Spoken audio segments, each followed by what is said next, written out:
Good morning, flower friends. Welcome to my channel. Here's what we got up to on the weekend. We worked our butts off and I'm so tired. Anyways, I'll turn the camera around and show you what we've been doing.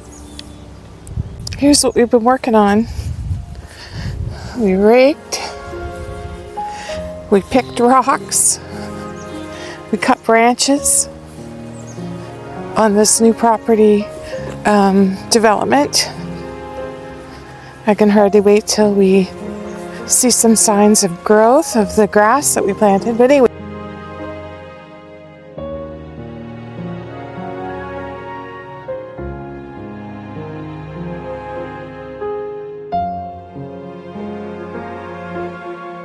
probably over my height, probably 8 foot tall over there. We're just going to let this rot away. I think we're going to cut up these branches that we cut off of the tree over here. We're not sure of the kind of fruit tree it is, but we had to limb it up a bit. I don't know, so that we can get under it. I'm not sure what kind of fruit tree that is. And that's the property line right there. And I found something really cool. Now, this is the first time I've been over here in almost 11 years, because we bought the property 11 years ago. Look. Forget-me-nots. Isn't that cool? Here are the ferns.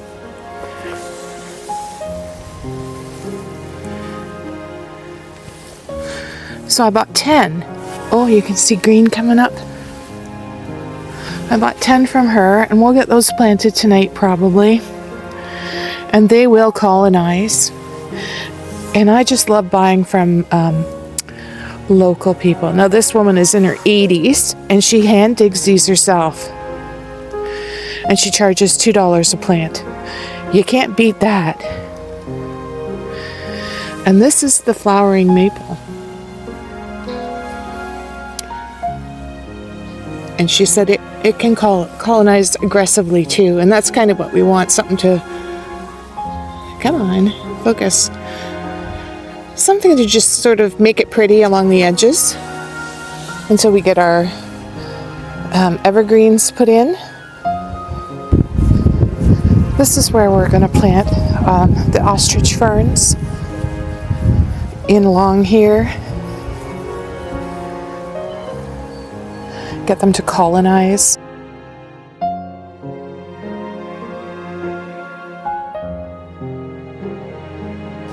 I know it looks like nothing now, but give it a couple of weeks. When the seed comes in. Here's what we made to help rake up the lawn down there and break up the hard clay bits and make it like a I don't know, like a drag thing that helps. Anyways, it worked. Put some bolts in, or some, I don't know if you can see, I don't know what they're called, lag bolts, something. Anyways, he screwed them in through heavy wood, and then pieces of angle iron that he drilled in, made holes in them and popped them in, and that really helped smooth out the lawn area.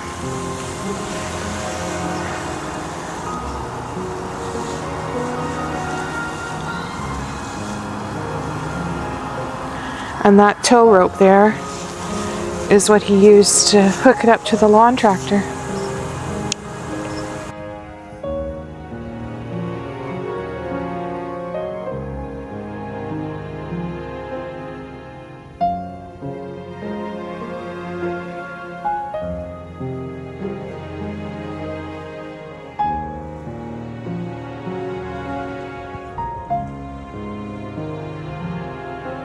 Here's the big rock. Gonna clean it up. I think it's granite. Not sure. It's probably a good 4 foot around.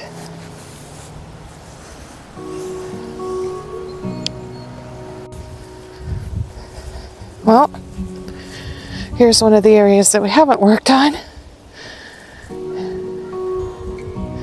but it will look good. So what I'm planning to do is, we've got all the little spruce trees planted along the edge of the bank there. So what we're going to do is make about a 6 foot wide path and line it with evergreens. And we'll be walking this way up the path.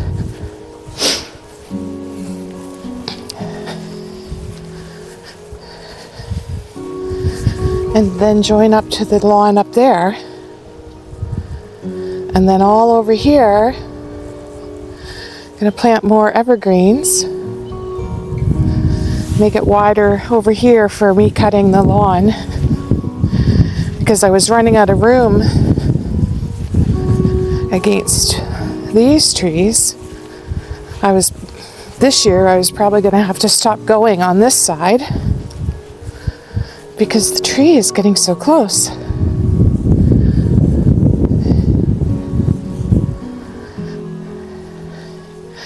And when you look this way, it's gonna look great. Now you see where the walkway is that I planted. This is the other side of the hill, where the drainage is a problem. We had to get them back to cut another line through just to ditch it. We have to work on that.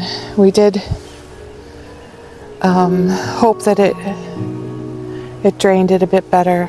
It's just a wet area where all the hills come down and can join.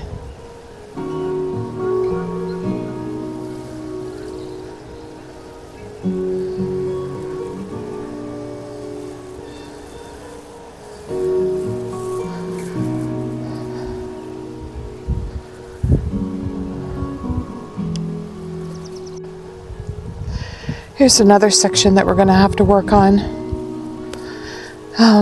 We're going to have to cut all these little trees off that didn't get dug out. We're going to have to nip them off and then rake it up a bit. My bees are going to go over here. They're going to move from here, and they're going to go over down in here. It's a little more protected and be easier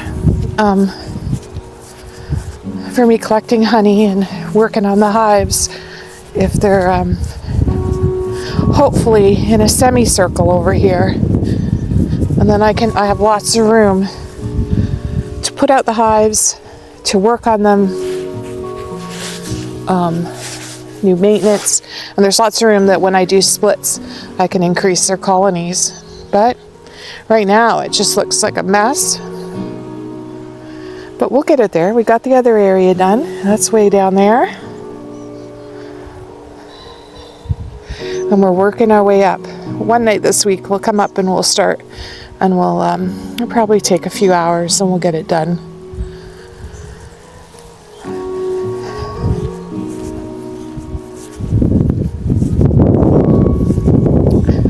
These are my hazelnut trees, or bushes I should say. They're not trees yet. This one's doing much better. We're hoping to see some nuts soon. And then the pear tree that we put in probably 3 years ago. Never seen a flower, nothing. I was training it and then I gave up.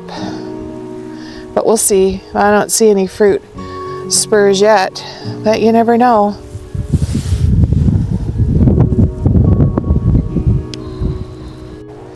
Now the water can drain successfully away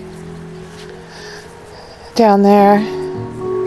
We'll plant some trees and bushes to mask off that garbage section, which is it just disgusts me. I can't even explain how much disgust I have for people who treat the earth that way, but I guess they didn't know better. I don't know. This is the dappled willow hedge. I made every one of these from a cutting, and it's so easy to do. All you do is take a nice branch like this, right here, and cut it. And I strip away just one side of the layer, the top layer of the bark. And then I stuck them in the ground. Now that one I had to replace, so it's going to have to catch up. But it looks amazing when it's all in its pretty pink and white leaves. There's some growth on the veronicastrum that we transplanted. And of the Siberian iris. And I've gone through and bought plants, well, probably in February when they were coming out at Home Depot or whatever. That was tiny little, I think, tete-a-tete daffodils.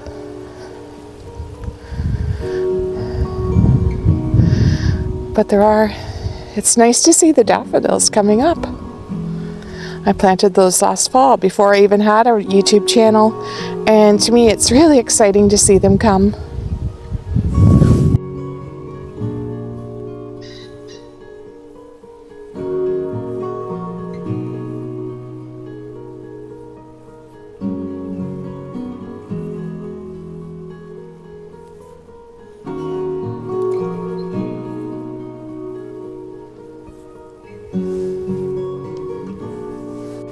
I've got this magnolia here, and the chickadees have been damaging it. I don't know why, but look what they've done. They're picking them apart.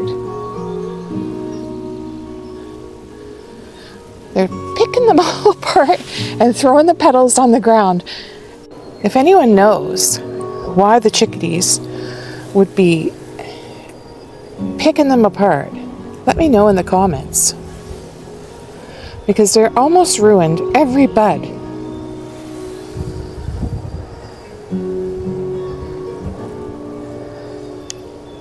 Here's the daylily hill, but some of the daffodils, some really pretty ones. I think these ones are king. Oh, I forget. I'll have to look that up.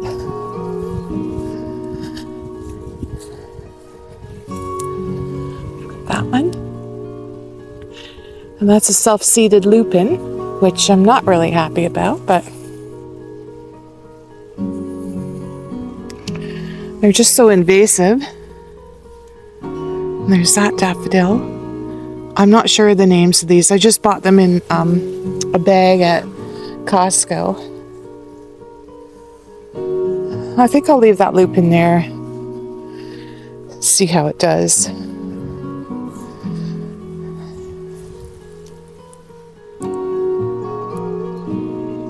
That's a beauty. Well, thanks for following along. If you've enjoyed today's video, why not give it a thumbs up and subscribe if you want to keep up with what's going on around here. Anyways, have a nice day. Bye.